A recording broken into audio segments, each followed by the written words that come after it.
அஸ்தினாபுரம். ஒரு காலை நேரத்துல தன் மாளிகையுடைய உப்பரிகையில அர்ஜுனனும் கிருஷ்ணனும் நின்னுக்கிட்டு இருக்காங்க.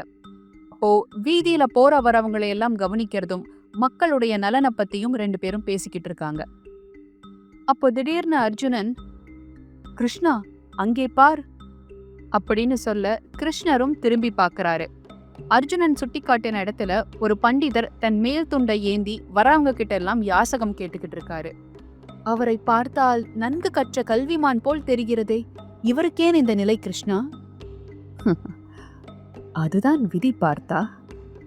நம்மால் இயன்ற உதவியை செய்து அவர் நிலையை மாற்ற பார்க்கலாமா? முயற்சி செய்து பாரேன் அப்படின்னு கிருஷ்ணர் சொன்னதும் அர்ஜுனன் ஒரு நிமிஷம் கூட தாமதிக்காம ஒரு காவலனை கூப்பிட்டு அந்த பண்டிதரை கூட்டிட்டு வர சொன்னாரு. சாப்பிடாம வயிறெல்லாம் ஒட்டி போய் ரொம்ப சோர்ந்து போயிருந்த அந்த பண்டிதனுக்கு ஒரு பை நிறைய பொற்காசுகளை கொடுத்தாரு அர்ஜுனன். அதை பார்த்ததும் அவருக்கு ரொம்ப சந்தோஷமாயிடுச்சு. அர்ஜுனனுக்கு நன்றி சொல்லி அங்கிருந்து கிளம்பி போனாரு. ஏதோ ஒரு பெரிய விஷயத்த பண்ணிட்ட மன நிறைவோட அர்ஜுனன் கிருஷ்ணரை பார்த்து சிரிச்சாரு.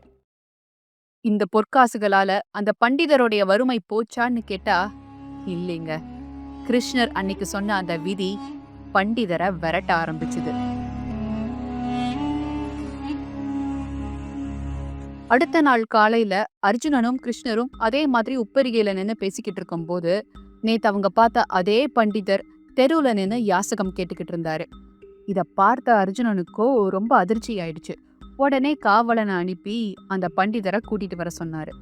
நேத்து அவ்வளவு பொற்காசுகள் கொடுத்தும் இன்னைக்கு ஏன் திரும்பவும் யாசகம் கேட்டுக்கிட்டு இருக்காரு அப்படின்னு அர்ஜுனன் விசாரிக்க அந்த பண்டிதர் என்ன சொன்னாரு, முந்தின நாள் அர்ஜுனன் கொடுத்த காசு என்ன ஆச்சு, கிருஷ்ணன் நடத்திய இந்த நாடகம் நம்ம செய்கையில என்ன ஒரு பெரிய மாற்றத்தை கொண்டு வரப்போகுது, இது எல்லாத்தையும் தெரிஞ்சுக்க இந்த கதையை முழுசா கேளுங்க.